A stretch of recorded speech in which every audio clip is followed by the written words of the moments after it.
This video presentation is brought to you by America's Promise Ministry, a national Christian outreach ministry which has been teaching and proclaiming the Jacob Israel truth message for over 23 years. We are proud to present this special presentation.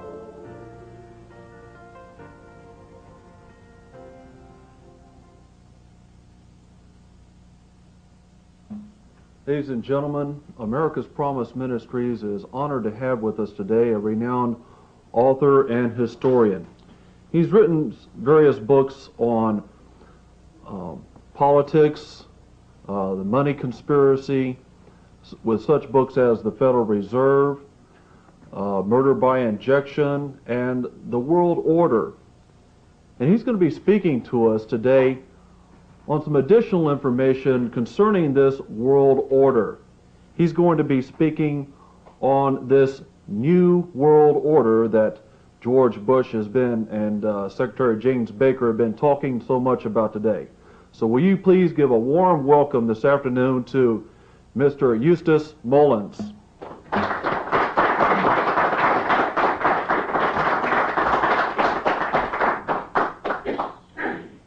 Thank you. I'm very glad of the opportunity to be here.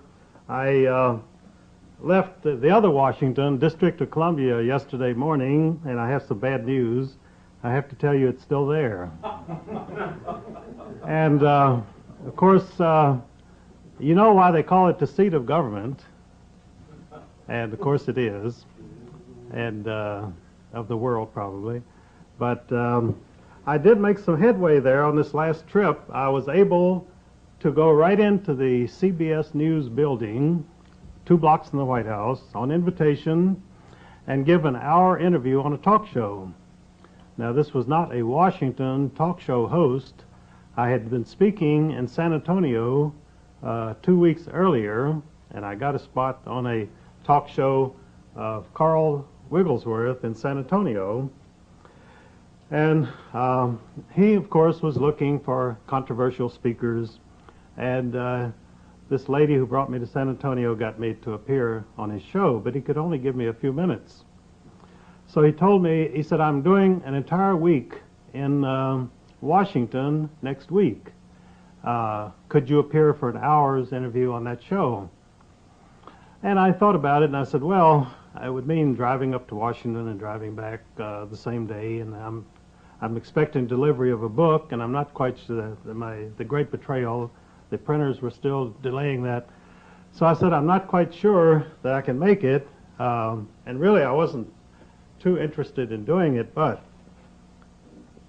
his producer then gave me the list of the people who would be speaking on this interview. Each would have an hour. And there was Jack Anderson. There was Lawrence Gibbs, the former IRS commissioner. And there was Warren Brooks, a very conservative columnist whom I've quoted in my books. He's a columnist for the Wall Street Journal and syndicated throughout the United States.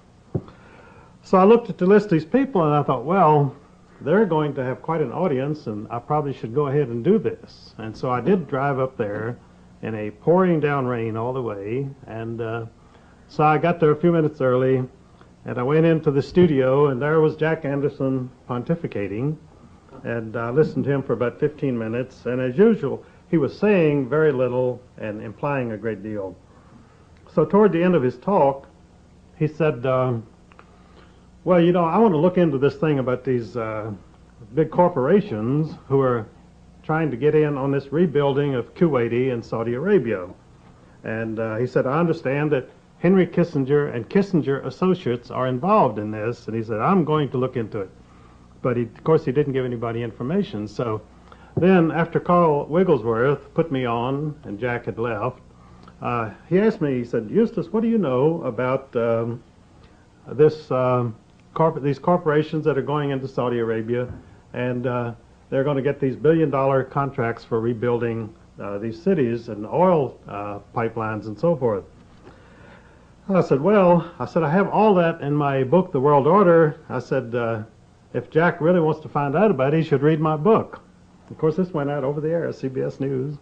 And so then I gave him the information. I said, I have a whole chapter on the Bechtel Corporation in the world order, in which I point out that the Reagan-Bush campaign was entirely managed by Bechtel money and a George Pratt Schultz, who is one of the dynastic families of the world order, the Pratt family. And the Pratt family, Charles Pratt was the secretary of Standard Oil of New Jersey at the time when John D. Rockefeller built it into the biggest monopoly in the world. And he was secretary-treasurer, and Charles Pratt had total control over all the money that came into Standard Oil during its period of greatest expansion. And of course, his son then donated their mansion in New York as headquarters for the Council on Foreign Relations, which it still is today, right on the east side of New York. And around the corner is Dr. Emmanuel Josephson's old house. I used to go and visit him, and he pointed all this out to me. He said, that building right up there, 2 doors from the Council on Foreign Relations, is Nelson Rockefeller's apartment in that building, and David had an apartment in that area also. So they're all right there in one cozy little area. And of course, George Pratt Schultz, you notice that the media never gives his middle name, Pratt. They say George P. Schultz, but they never say what the P is for, and it's Pratt, and that's the Rockefeller connection. And of course, then Caspar Weinberger, see, George Pratt Schultz was the president of the Bechtel Corporation at the time that he financed and managed the Reagan-Bush campaign for President of the United States. And he was assisted by the General Counsel of Bechtel Corporation, who is Caspar Weinberger. And of course, when Reagan went into the White House, Caspar Weinberger became Secretary of Defense, and George Pratt Schultz became Secretary of State. And a number of other Bechtel operatives also came to Washington in very important sub-cabinet positions. So the Reagan-Bush administration was really sort of a Bechtel Corporation operation. And Bechtel itself was founded by a man named Warren Bechtel, who died suddenly in Moscow in 1932 during the early years of the Stalin regime.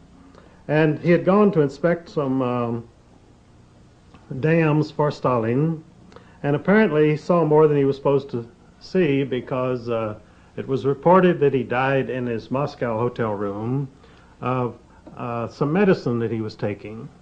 And so then the Bechtel Corporation at that time was still a fairly small contractor in the West, but they were in on the building of the Hoover Dam and some other big government projects. They had the connections. So then, in the mid-30s, the Bechtel Corporation was refinanced by a banking house in New York called the Schroeder Rockefeller Corporation. And Schroeder was the J. Henry Schroeder of London and Germany. And the J. Henry Schroeder Company's Cologne branch, Stein Bank, had Hitler's personal bank account all through the 1930s. And in England, the J. Henry Schroeder Company financed the Anglo-German Alliance, which was supposed to be a friendship group between Germany and England during the 1930s. And because a member of J. Henry Schroeder Company, Frank Tarks, was also a director of the Bank of England, and the Bank of England, under Sir Montague Norman, was financing the entire Hitler government. So if you had a World War II, which of course you had, then you don't need to blame the Nazis or Hitler. You blame the Bank of England, because without the Bank of England's financing, there would never have been a Second World War or all of this devastation that resulted therefrom. And there's an interesting footnote to this entire situation at the present time, and that is that the Queen of England is coming over here to visit George Bush, or she's already here, I guess. And the interesting thing about this is that George Bush is a distant cousin of that family. He's a member of the dynastic World Order family also. And his family banking house, Brown Brothers Harriman, their London branch, Brown Shipley and Company, by tradition, always furnished the governor or the head of Bank of England, and Sir Montague Norman was a partner of Brown Shipley Company. So, of course, when the Queen of England and George Bush visit there in Washington, I like to think it's the world's two biggest drug dealers getting together for a business conference. You know, Lyndon LaRouche was ridiculed by the press for years because he said that the head of the World Drug Network was the Queen of England. Well, she is in name only, because she does not go out and sell crack on the streets of London. There's no doubt about that.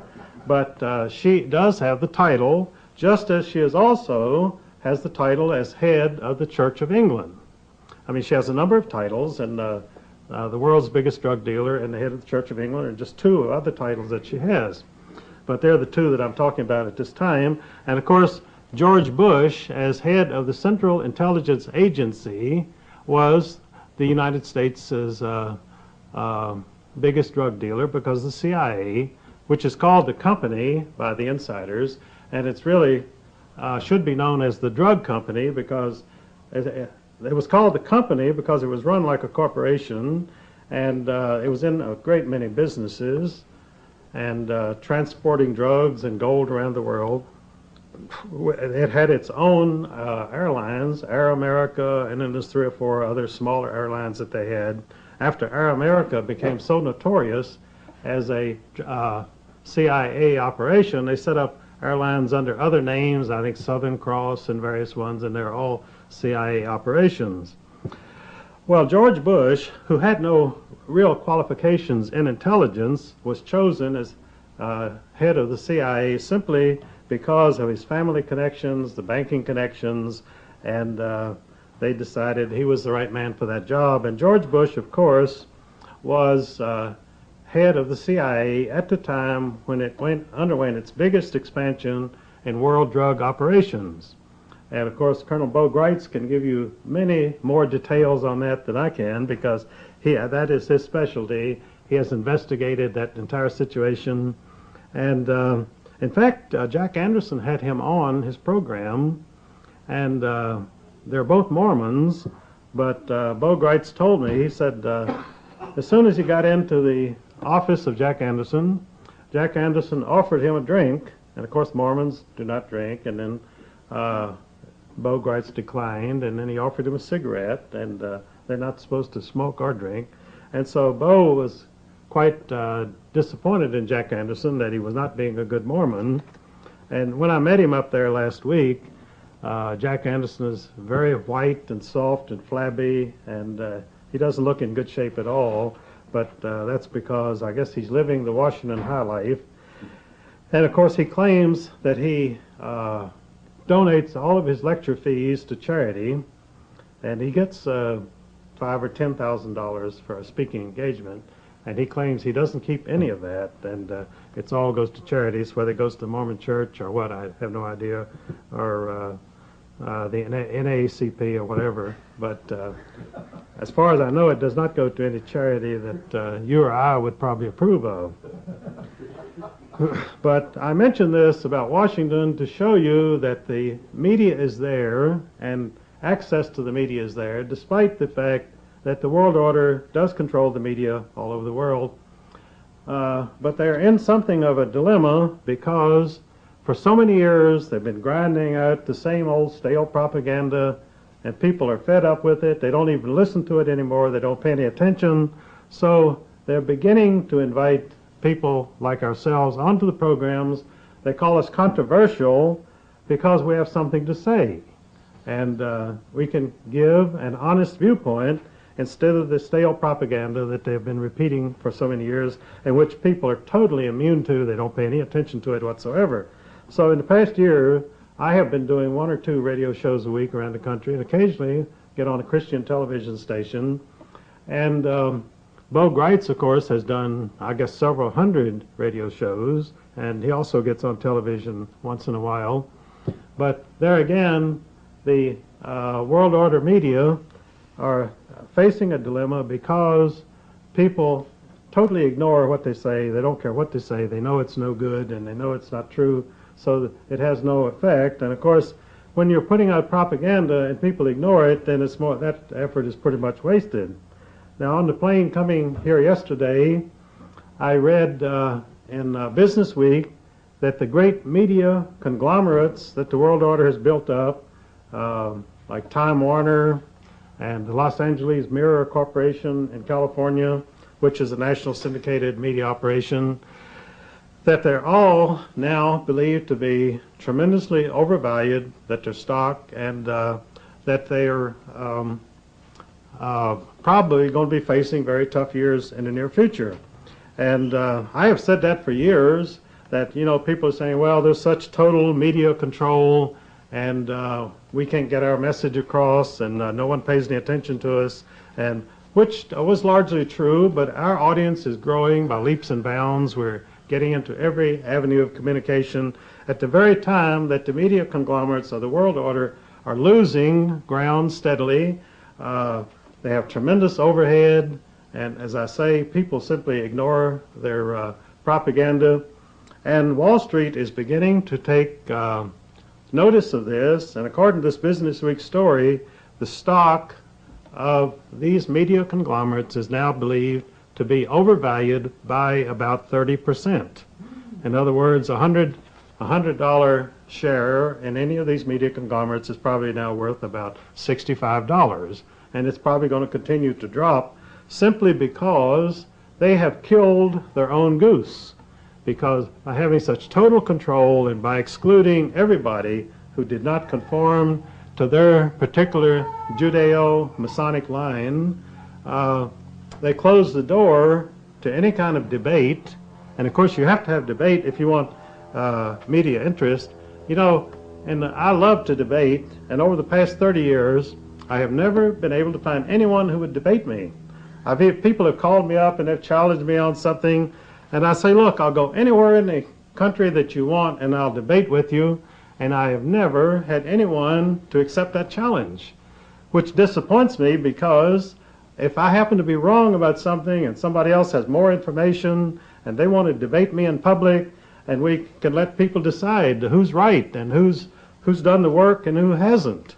Because of course I'm out there working every day because I enjoy doing this research. On the planes coming out here yesterday, I must have gone through about 30 or 35 magazines.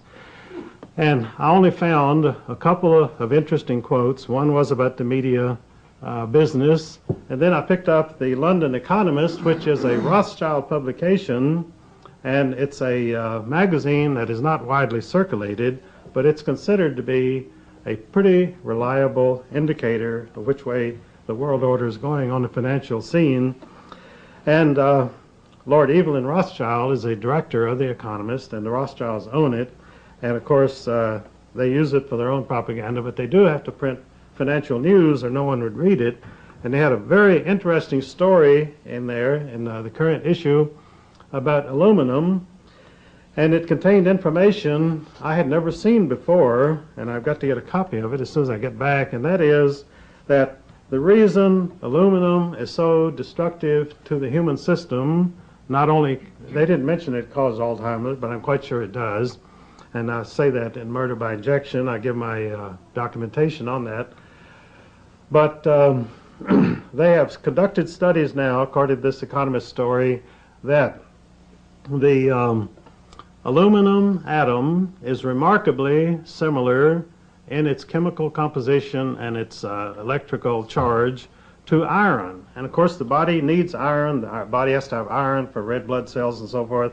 And so the cells of the body are receptive to picking up iron. Well, then you ingest aluminum, which has almost the same molecular structure, and which the cells take up and mistake for iron. So the reason that aluminum is having this destructive influence on our system is that the cells take it up as iron, thinking it's something they can use, and it's a poison. Because aluminum does poison the system. It has a deleterious effect on the cells. And so not only do you have Alzheimer's, but you have many other organic ailments which stem from the fact that aluminum is incorporated into the system. And that's the first time I'd ever seen any indication of such a study. And this is an authoritative scientific study, and it is in the current issue of The Economist. So these are the sort of things that you pick up. It's like prospecting for gold. You have to keep digging all the time, and you can go through a big pile of material, and you may come up with one or two little things like that.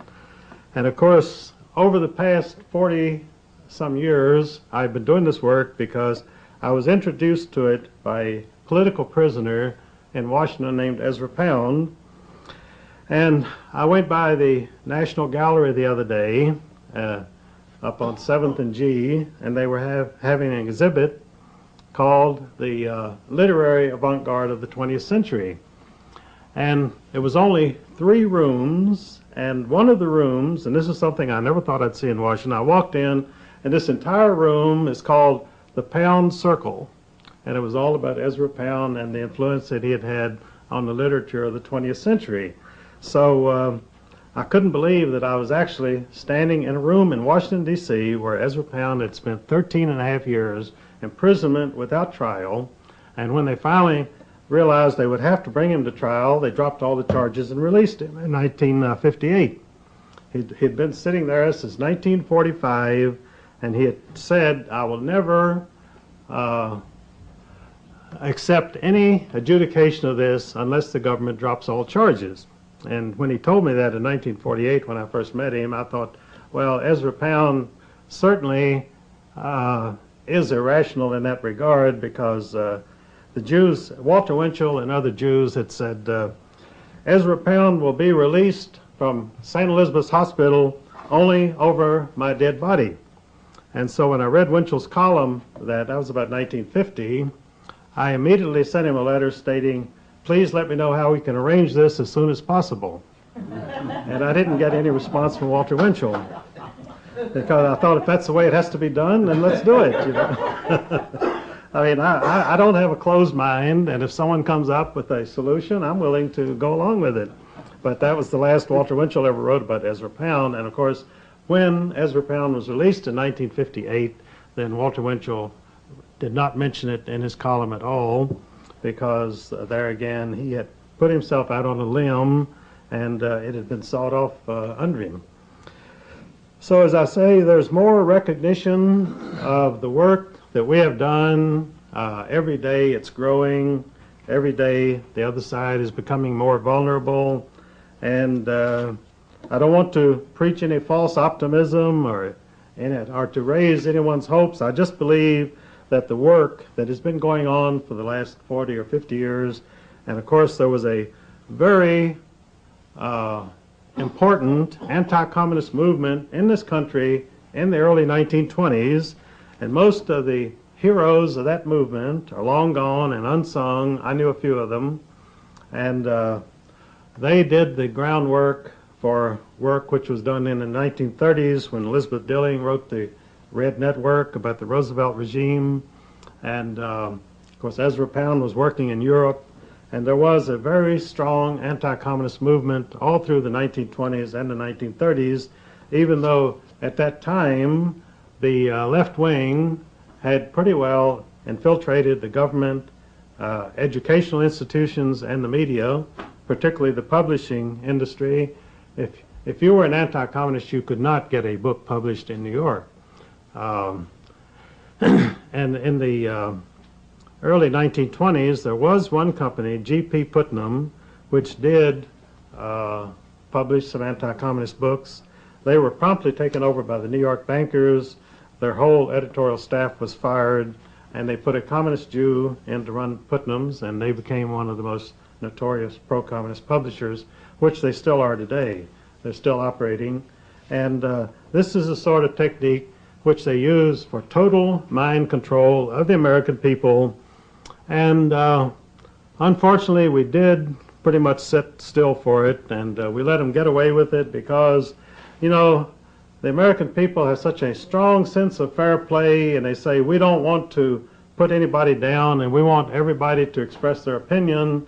And of course, what these criminals and these lunatics and these traitors did was to take over everything because of that sympathy and that honesty of the American people. We let our media be taken over by these criminals. And now we're beginning to see the mistake that we've made, and we're beginning to take the media back. And I think this is a process which you're going to see accelerated a great deal in the next 5 to 10 years. And the fact that I could go to Washington and go right into CBS News building and be on for an hour, which even a month ago I would have said there's no way this could happen maybe 5 or 10 years from now. But there I was, and there was absolutely no kickback. In fact, Carl introduced me to Jack Anderson, and Jack Anderson said, "Oh, how are you?" and very friendly, you know. But he didn't stay to listen to me, of course. And if he had, he would have heard me recommend that he read my book, and I'm quite sure he hasn't done it. But Warren Brooks, I met him before I left also. He was coming on after me.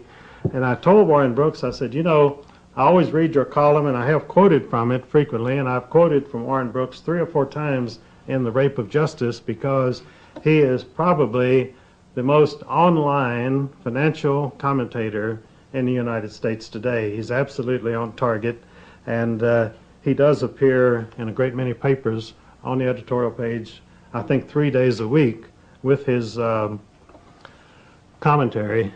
And of course, Pat Buchanan also has been doing some very good columns.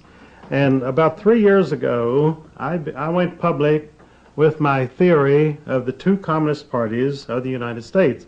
And it really was not a theory, it was a political observation which I had made over a number of years, and I finally put it all together, and I realized that since 1933, the Democratic Party of the United States had been totally taken over by the Stalinist wing of the Communist Party. And of course you had Bella Moskowitz, who masterminded the entire Roosevelt campaign for the presidency, and then she died suddenly just before Roosevelt was inaugurated, and her place as head of the Harold Ware cell of communist espionage agents in Washington was taken over by Felix Frankfurter, who was then dean of the law school at Harvard University, and who had been denounced by Franklin D. Roosevelt's cousin, Theodore Roosevelt, as the most dangerous revolutionary in the United States. And I guess Franklin deliberately hired Felix Frankfurter because he and Theodore Roosevelt, of course, never agreed on the communist movement. Theodore Roosevelt was very anti-communist all his life. And even though Theodore Roosevelt, unfortunately, was responsible for Woodrow Wilson being elected as President of the United States. And I come from Stanton, Virginia, and from my bedroom window, I look across to the next hill, and that is the manse where Woodrow Wilson was born. His father was minister of the First Presbyterian Church in Stanton at the time Woodrow Wilson was born. And then he was transferred to Georgia when Woodrow Wilson was 3 months old. But, of course, Woodrow Wilson has always been known as having been born in Stanton, Virginia. And so when they had chosen Woodrow Wilson to become the Democratic candidate for the President of the United States in 1912, they realized that he was not a popular candidate. He had about as much charisma as a piece of dry toast, and so and they had a president, a Republican president, who was very popular, named William Howard Taft. And William Howard Taft was an enormously fat, cheerful guy, and he was well liked. So they had a real problem. How could they elect Woodrow Wilson? They wanted to elect him to sign the Federal Reserve Act into law. How could they elect this Democratic candidate who had no public appeal against a incumbent who had great personal appeal? So they decided that the only strategy they could use was to split the Republican Party. And they did this by resuscitating Theodore Roosevelt, whose political career was pretty much over at that point. He also had been a popular president, but he was no longer considered a viable candidate, and especially because they were very satisfied with the way Taft was serving in the White House. So they revived Theodore Roosevelt and ran him as a bull moose candidate to split the Republican Party and ensure the election of Woodrow Wilson. Now there was another angle of this also, because the Jewish bankers led by Jacob Schiff had gone to President Taft several years before, and this is according to the letters of Archie Butt, who was President Taft's personal aide. He published his journals later. And he mentioned in there that Jacob Schiff had led this delegation of Jews to the White House and demanded that President Roosevelt issue a strong denunciation of the Tsar of Russia because of the alleged pogroms against the Jews and repressive measures against the Jews, which were taking place in Russia. And Theodore Roosevelt told him that he sympathized with whatever problems the Jews were having in Russia, but that the United States had no authority to intervene in the internal affairs of another country, particularly a friendly country, and Russia, of course, was very friendly to the United States at that time. And because Taft refused to do this, Jacob Schiff and the Rothschilds chose Taft as someone to be kicked out of office, and this is another reason why they brought in Theodore Roosevelt. And he split the Republican Party, and of course Taft was defeated, and Woodrow Wilson went in by a landslide. And Theodore Roosevelt did not make much of a showing himself, but he made enough to make sure that Woodrow Wilson was elected president. So then, of course, Woodrow Wilson duly signed the Federal Reserve Act on December the 23rd, 1913, and put us in the power of the House of Rothschild, because he gave the bankers a monopoly of all the money and all the credit of all the people of the United States, and they have maintained that monopoly ever since 1914 when they set up business. So this was the inside story of how Woodrow Wilson became president. And then, of course, after him, we had Republican presidents through the 1920s, which were a period of prosperity and economic growth for the American people. And then, of course, you had the artificially engineered stock market crash of 1929, Black Friday, and this was done by the classic banker's technique of international gold movements, which at that time were pretty much in the charge of a banking house called Lazard Brothers, Lazard Frères of New York and Paris. And by shipping the gold back and forth, they created an artificial shortage of short-term call money, and this, of course, precipitated the crash and the Great Depression. And this was all deliberately engineered, not only for profit, but also for political goals, because Herbert Hoover, there was no way he could be reelected against this background of economic depression. And so Franklin D. Roosevelt swept into the White House, and the first thing he did was to recognize the Stalinist regime in Russia, the Soviet. And this was because his entire personal staff was composed of the Harold Ware cell of communists, which was a fanatical Stalinist group. Well, then in 1940, Stalin had exiled Leon Trotsky in Russia. Leon Trotsky, of course, was the real architect of the successful communist revolution. He originated the Red Army, and he ran it, and he was a mass murderer. He murdered many thousands, perhaps millions of Russians, mostly Christians, and inaugurated a reign of terror in Russia. But he did not have the bureaucratic ability to run the government. He was a demagogue, and he loved to get out and make fiery speeches, but when it came to sitting in the offices and doing the daily work, Trotsky simply was not cut out for it. And so he continued to be a revolutionary after he had won over the country. And he was the dictator of Russia, he and Lenin. And so then Lenin died, supposedly poisoned by Stalin, which seems to be very likely, because he had one, Stalin had one henchman named Yagoda, who later became head of the OGPU, the Russian terrorist police. And Yagoda supposedly had the formulas of 57 different compounds which could be administered to a person to bring on a fatal heart attack, and which would show absolutely no residue there's no way that you could test and find any of these compounds.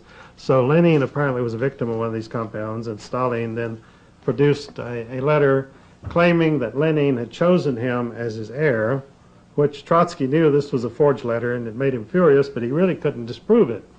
And so he wound up being exiled, and then, of course, on the eve of the Second World War, Stalin decided that he could not afford to have Trotsky running around the world stirring up agitation against him, so he sent a man over to Mexico City to put an ice axe into Trotsky's head and kill him. So now the two wings of the world communist movement, the Stalinist wing and the Trotskyite wing, continued to be in conflict, and the Trotskyite wing, of course, now had a martyr, which meant that their followers were even more dedicated than ever. And the Trotskyite wing of the Communist Party was headquartered in New York City, and of course they were well financed because you had the Rothschilds, you had other bankers who financed them, and they had plenty of money to maintain publications, office headquarters, staffs, and so forth. So they continued to be a very vocal group, but they had no political power in this country because the Stalinists were in total control of the Democratic Party in Washington, and therefore the Stalinists were running the United States. They called it the New Deal, but it was actually the Stalinist deal because this was Stalin's cohorts who were running his country under Roosevelt. So this situation continued until 1980 because the Trotskyites, they changed their stripes somewhat. They began to call themselves neoconservatives, and they were very vocally anti-communist. And so the American people said, my gosh, here are these Jews in New York, and they're very anti-communist, and so we should work with them. These are the kind of people we want to be in contact with. And so many good Americans were tricked by these Trotskyites, and they became very impressed by the work that they were doing, thinking they were sincere anti-communists when they were total communists all along, but they were Trotskyites who were fighting the Stalinists in Washington. So their moment came in 1980 when Reagan and Bush came into the White House, and as I say, that campaign was financed by the Bechtel Corporation, Schroeder Rockefeller interests, but the staff was drawn from the Hoover Institution at Stanford University in California. And the Hoover Institution had a very interesting origin in that Herbert Hoover had set this up also as a supposedly anti-communist group. And but the interesting thing about this was that when the Bolshevik regime was ready to collapse in 1917, shortly after they came into power, they had no food, they had no money, and they really had no popular support. They existed only by terrorism, by massacring anybody who criticized them. So they were winning as far as massacring all their opponents, but they still had no food and no money. So naturally they notified New York that, look, we're on the verge of collapse, we have no food and no money. So New York wired back, well, we'll take care of both of that problems. So as far as the money was concerned, they were able to advance money. They took $20 million from President Woodrow Wilson's personal fund of $100 million, which had been voted him by Congress as his special war fund to prosecute the First World War. $20 million of that in cash was taken to Russia by former Secretary of State Elihu Root. Elihu Root also is the man who wrote the charters for all of the big tax-exempt corporations like the Brookings Institution, Rockefeller Foundation, Russell Sage Foundation, and these two became the principal vehicles of communism in the United States. So Elihu Root delivered this $20 million of emergency money to the Bolsheviks in Russia, and then they said, well, how about the food? And they said, we've got the greatest food expert in the world, a man who can bring you the food, and this was Herbert Hoover, the great engineer. And so Herbert Hoover brought the food to Russia in 1919, 1920, and saved the Bolshevik regime from total collapse. And yet, for the rest of his life, Herbert Hoover was known as a great anti-communist, a free enterprise man. And this just shows you how things can be perverted in the public mind through deliberate disinformation and propaganda and control of the mass media. Because during the years, for the rest of his life, Herbert Hoover posed as a great anti-communist, and no one, during that entire time, no scholar, no journalist, no investigator ever mentioned the uncomfortable fact that he was the one who saved the Bolshevik revolution from extinction. So, as I say, these neoconservatives had nested in Herbert Hoover's legacy, which was the Hoover Institute, supposedly very conservative, very anti-communist at Stanford University.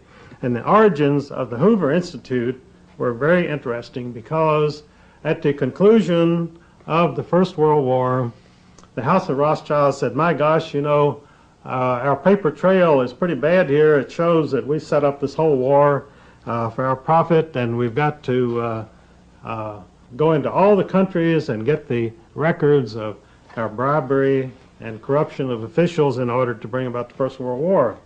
So Hoover was given that assignment, and he had over 500 American Army officers traveling all over Europe and buying or stealing or appropriating all of these documents which showed the real origins of the First World War and the Rothschilds' guilt in setting up that war.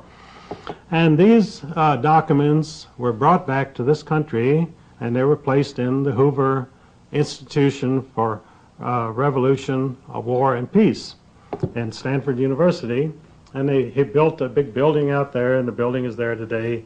And most of these things were sealed. They were not available to scholars. So this is exactly what the Rothschilds wanted.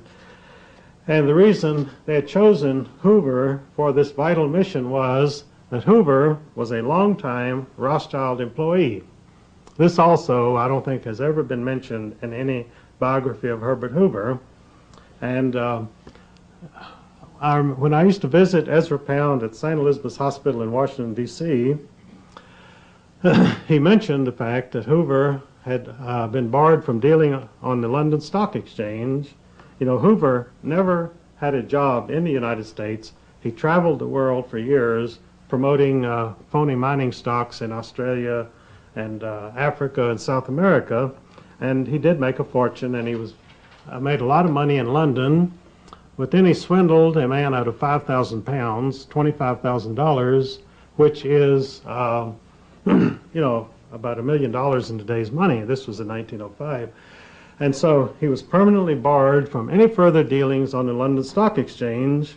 So he was temporarily out of a job. So the Rothschilds said, my gosh, here's the kind of guy we want working for us.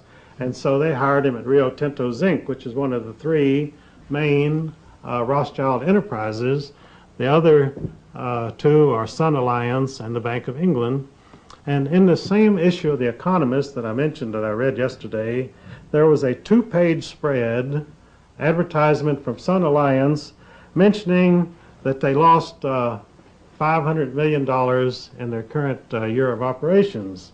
So apparently the Rothschilds are milking that just like they milk everything else, and they've probably sold the stock to the public, and now it's going bankrupt.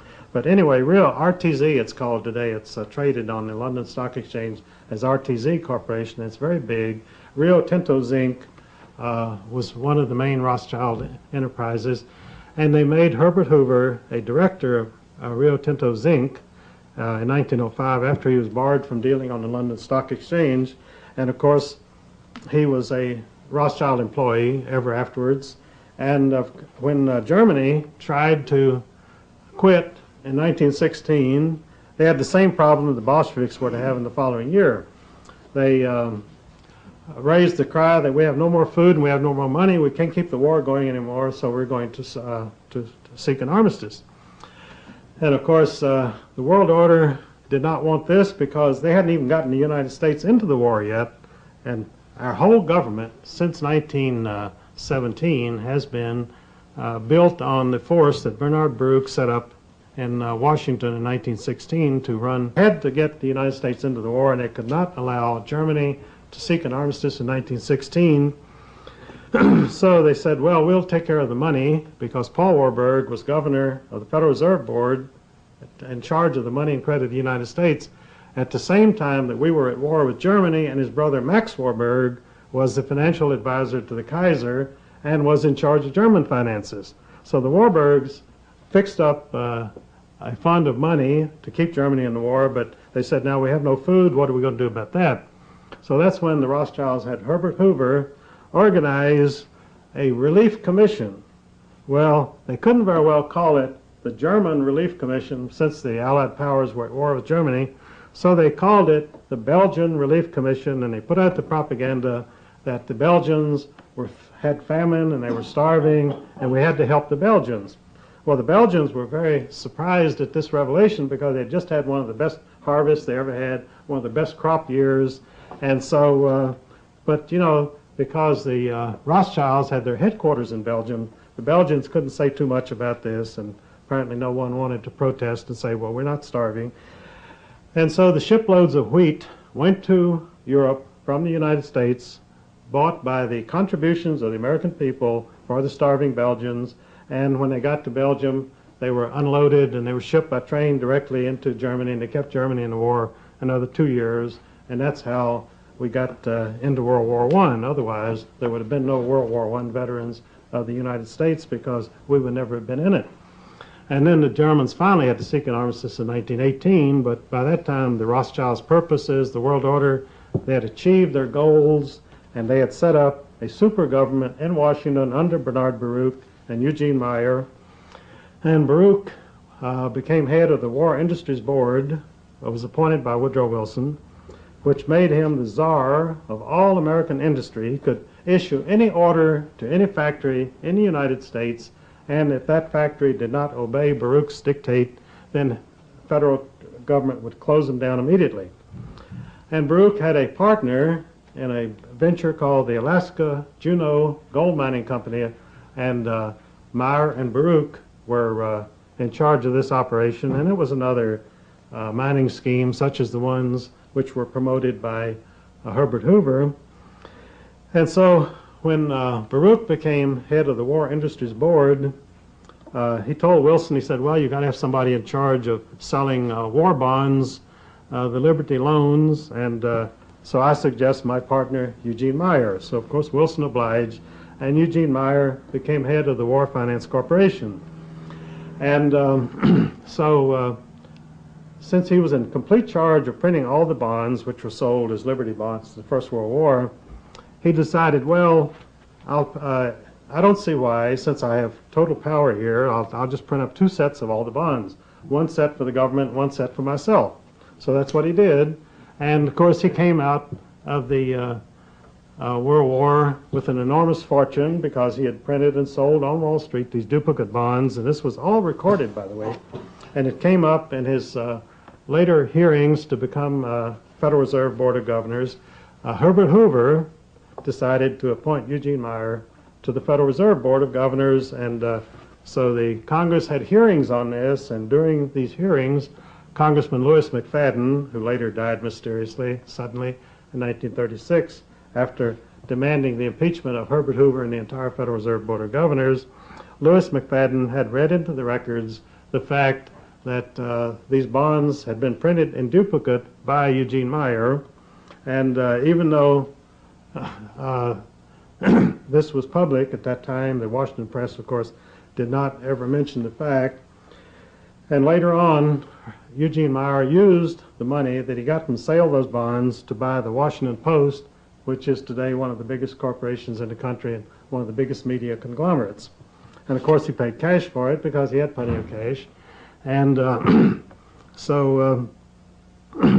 then Eugene Meyer had a daughter named Catherine, and she had played no part in the paper, but she got married to a young Florida man named Philip Graham, and Eugene Meyer put him in charge of publishing the Washington Post.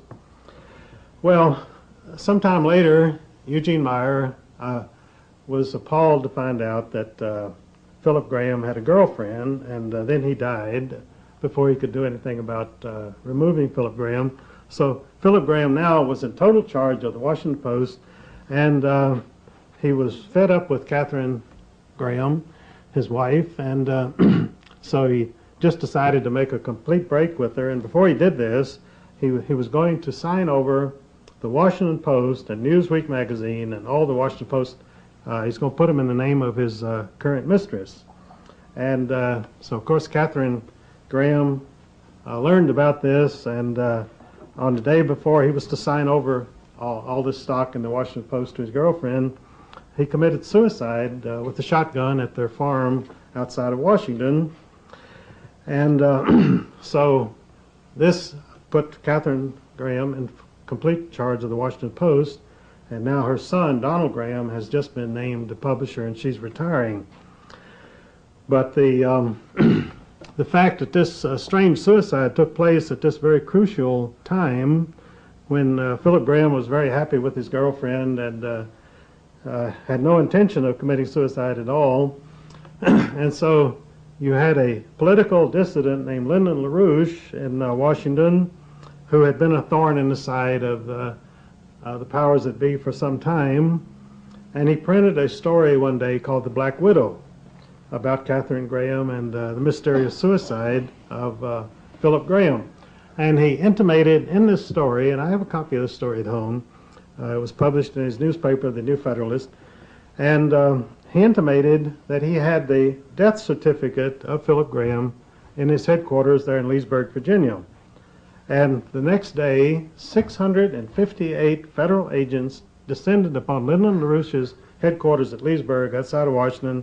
They carted off every document in his building. Truckload after truckload was carried out and taken away because they were trying to find the death certificate of Philip Graham. They thought they had destroyed all the copies, but he had boasted that he had a copy, and they had to find out for sure, and that was the only way they could do it. Well, then they decided they wanted to put him out of business totally, and so after they'd taken all of his records, they made criminal charges against Lyndon LaRouche that he had failed to repay loans to people who had lent money to him to help keep his operation going. And because he had no records, he couldn't prove whether he had repaid them or not repaid them. And in any case, as his lawyer, Edwin Vieira, a good friend of mine, said, this is a civil charge and not a criminal charge. Well, when you go into a United States District Court, it really doesn't matter whether the charges have any basis or not, because they sentenced Lyndon LaRouche and all of his associates to 15 years in prison. And of course, in this country, when you go to prison on a political charge, there is absolutely no chance that you're ever going to get parole. Now, if you're a murderer, a rapist, dope dealer, you can be out when you serve a minimum time, but a political dissident always serves every day of his term. George Hanson found that out. He was picked up for parole violation and went back to Petersburg, Virginia federal prison, and served every day of his sentence. And I had advised George before that he should run for president on the Republican Party ticket, which would have given him some immunity, but he didn't do that. He ran as an independent, and of course he didn't get anywhere. But that would, I think, have given him some protection against the parole violation charge. But anyway, this is the sort of thing that the world order does, how they use the courts and the media. But the thing which I find very encouraging is I see them more vulnerable every day, and I see our influence growing all over the United States every day. And I travel quite a bit, and I find everywhere I go that people seem to have a different outlook, that they feel more confident, and that hopefully we're past the gloom and doom period and we can move forward and renew the American Republic and again demonstrate to the world what this country was set up by God for, and that was and is to show the world what liberty and freedom for all people can be. Thank you. Thank you.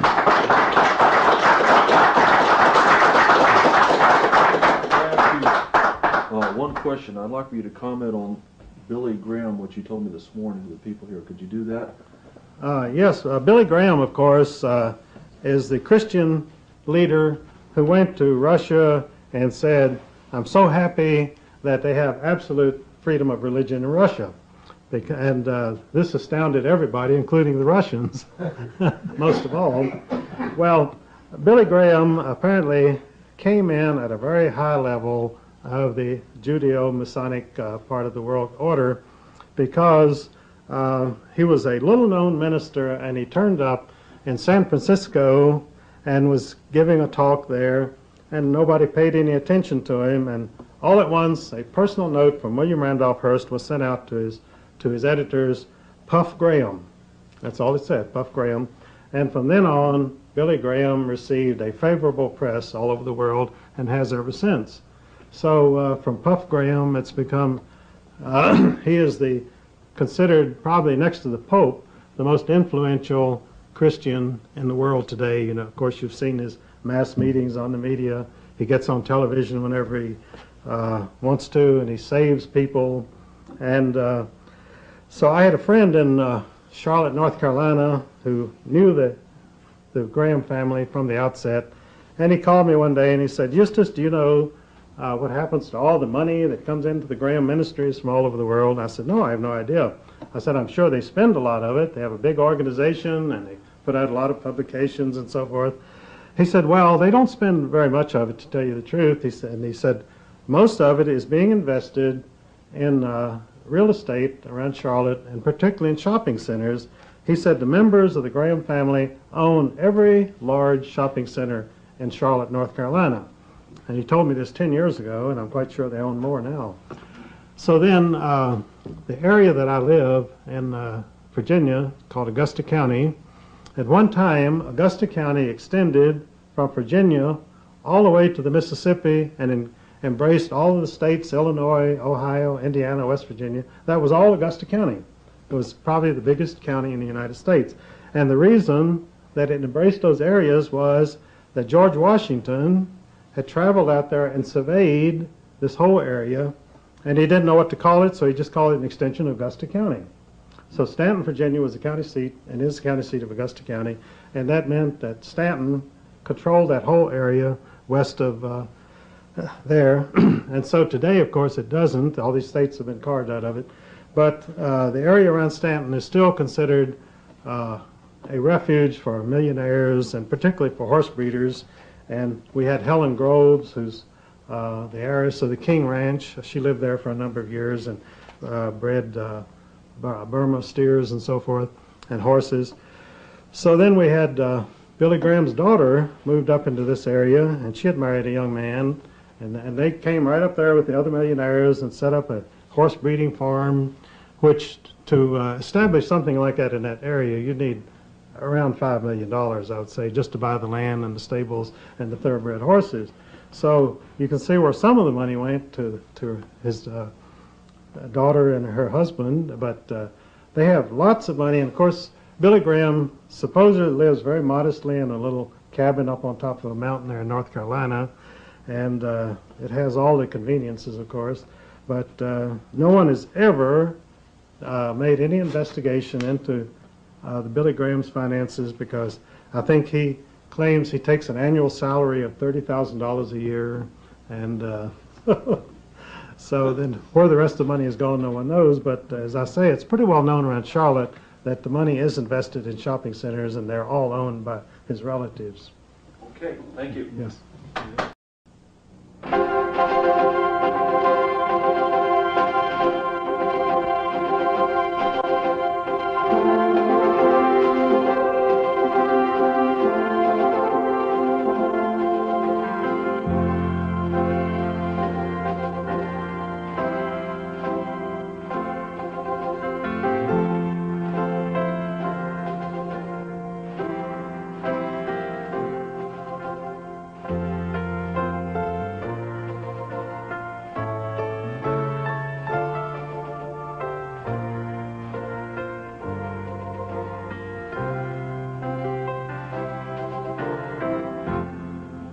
This video presentation is brought to you by America's Promise Ministries, a national Christian outreach ministry which has been teaching and proclaiming the Jacob Israel Truth message for over 23 years. We are proud to present this special presentation.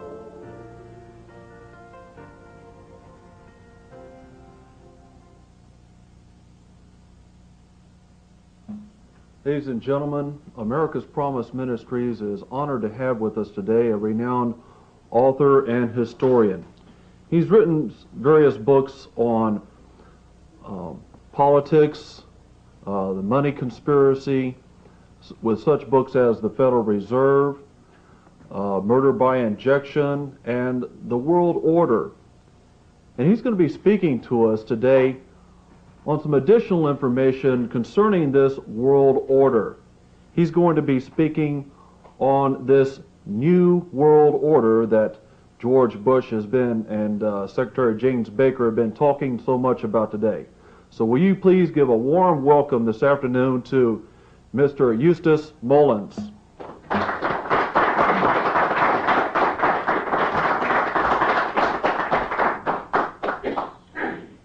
Thank you. I'm very glad of the opportunity to be here. I left the other Washington, District of Columbia, yesterday morning, and I have some bad news. I have to tell you it's still there. And, of course, you know why they call it the seat of government, and of course it is, and of the world probably. But I did make some headway there on this last trip. I was able to go right into the CBS News building, 2 blocks from the White House, on invitation, and give an hour interview on a talk show. Now, this was not a Washington talk show host. I had been speaking in San Antonio 2 weeks earlier, and I got a spot on a talk show of Carl Wigglesworth in San Antonio. And he, of course, was looking for controversial speakers. And this lady who brought me to San Antonio got me to appear on his show, but he could only give me a few minutes. So he told me, he said, I'm doing an entire week in Washington next week. Could you appear for an hour's interview on that show? And I thought about it, and I said, well, it would mean driving up to Washington and driving back the same day, and I'm expecting delivery of a book, and I'm not quite sure the Great Betrayal, the printers were still delaying that. So I said, I'm not quite sure that I can make it, and really I wasn't too interested in doing it, but his producer then gave me the list of the people who would be speaking on this interview. Each would have an hour. And there was Jack Anderson, there was Lawrence Gibbs, the former IRS commissioner, and there was Warren Brooks, a very conservative columnist whom I've quoted in my books. He's a columnist for the Wall Street Journal and syndicated throughout the United States. Information, I said, I have a whole chapter on the Bechtel Corporation in the World Order, in which I point out that the Reagan-Bush campaign was entirely managed by Bechtel money and a George Pratt Schultz, who is one of the dynastic families of the world order, the Pratt family. And the Pratt family, Charles Pratt, was the secretary of Standard Oil of New Jersey at the time when John D. Rockefeller built it into the biggest monopoly in the world. And he was secretary-treasurer, and Charles Pratt had total control over all the money that came into Standard Oil during its period of greatest expansion. And of course, his son then donated their mansion in New York as headquarters for the Council on Foreign Relations, which it still is today, right on the east side of New York. And around the corner is Dr. Emanuel Josephson's old house. I used to go and visit him, and he pointed all this out to me. He said, that building right up there, 2 doors from the Council on Foreign Relations, is Nelson Rockefeller's apartment in that building, and David had an apartment in that area also. So they're all right there in one cozy little area. And of course, George Pratt Schultz, you notice that the media never gives his middle name, Pratt. They say George P. Schultz. So I looked at the list of these people, and I thought, well, they're going to have quite an audience, and I probably should go ahead and do this. And so I did drive up there in a pouring down rain all the way, and so I got there a few minutes early, and I went into the studio, and there was Jack Anderson pontificating, and I listened to him for about 15 minutes, and as usual, he was saying very little and implying a great deal. So toward the end of his talk, he said, well, you know, I want to look into this thing about these big corporations who are trying to get in on this rebuilding of Kuwait and Saudi Arabia. And he said, I understand that Henry Kissinger and Kissinger Associates are involved in this, and he said, I'm going to look into it. But of course he didn't give anybody information. So then after Carl Wigglesworth put me on and Jack had left, he asked me, he said, Eustace, what do you know about these corporations that are going into Saudi Arabia, and they're going to get these billion-dollar contracts for rebuilding these cities and oil pipelines and so forth. I said, well, I have all that in my book, The World Order. I said, if Jack really wants to find out about it, he should read my book. Of course, this went out over the air, CBS News. And so then I gave him the